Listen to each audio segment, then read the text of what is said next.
గోపన్నగూడెం అనే చిన్న గ్రామం, ఆ ఊరు పచ్చని పొలాల మధ్య కొలువుదీరిన స్వర్గం. ఆ గ్రామంలో అందరూ కలిసి ఉండేవారు. వసంతపు రాత్రుల్లో ఆకాశం నక్షత్రాల పండుగ చేసుకునేదాన్ని. చందమామ తన వెన్నెలతో ఆ పల్లెకు రమణీయంగా మార్చేది. వెంకయ్య, ఆ ఊరిలోని సన్నకారు రైతు. చిన్న చిన్న భూములు సాగు చేసుకుంటూ కుటుంబాన్ని పోషించేవాడు. అతని జీవితంలో అతని భార్య లక్ష్మి మరియు కుమార్తె పార్వతి అతని ప్రపంచం. వెంకయ్య ఎంతో నమ్మకం కలిగిన వ్యక్తి, కానీ కొన్నిసార్లు తన కష్టాలను చూసి దిగులుగా ఉండేవాడు. ఒకరోజు ఊరి తలుపుల దగ్గర కొందరు వ్యక్తులు వచ్చి, రైల్వే ట్రాక్ నిర్మాణం కోసం మీ భూములు కావాలి అని ప్రకటించారు. ఆ మాట వినగానే వెంకయ్య గుండె ఒక్కసారిగా కుదేలైంది. తన తండ్రి నుండి వచ్చిన ఆ భూములు అతనికి జీవనాధారం.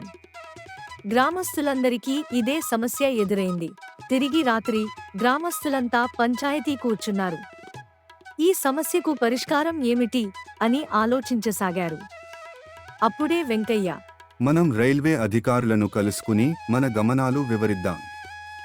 భూములు తీసుకోవడంలో వారి ప్రత్యామ్నాయాలను అడగాలి అన్నాడు. అందరూ వెంకయ్య మాట విన్నారు. 2 రోజుల తరువాత వెంకయ్య తన కొడుకు కాంతయ్యను వెంటబెట్టుకుని జిల్లా కేంద్రానికి వెళ్ళాడు.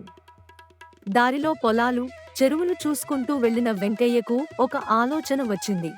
మనం భూముల్ని వదులుకోవాల్సి వస్తే గ్రామ అభివృద్ధి కోసం వాటిని ఎలా ఉపయోగించుకోవచ్చు? రైల్వే అధికారిని కలిసినప్పుడు వెంకయ్య వారి అభిప్రాయాన్ని శాంతంగా వినిపించాడు. మీరు మా భూములను తీసుకోవడంలో మాకు మంచి భవిష్యత్తు కల్పించగలరా? మాకు మరో స్థలంలో బదిలీ ఇస్తారా? అడిగాడు.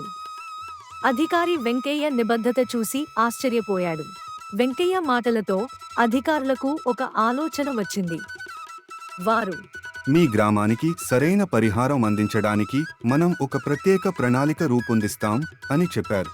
1 నెల తర్వాత రైల్వే అధికారులు గ్రామానికి రావడంతో కొత్త పరిష్కారం అందించారు. మీ భూముల 30% రైల్వే అవసరాలకు ఇవ్వండి. మిగతా భూములు మీకే ఉంటాయి. అంతేకాదు, మీకు కొత్త నీటిపారుదల ప్రణాళికలు అందిస్తాం అని ప్రకటించారు. ఆ గ్రామం ఇప్పుడు ఒక మార్గదర్శక గ్రామంగా మారింది. వెంకయ్య చూపించిన దారిలో ఇప్పుడు అన్ని సమస్యలకు సామరస్యంగా పరిష్కారం కుదురుతుంది. చివరగా వెంకయ్య తన కూతురి పెళ్లి సందర్భంగా గ్రామస్తులందరితో చెప్పాడు. ప్రతి సమస్య వెనుక ఒక పరిష్కారం ఉంటుంది. మనం కష్టాలు ఎదుర్కొన్నా ఓర్పు, ధైర్యం ఉంటే మనం మనల్ని రక్షించుకోగలం.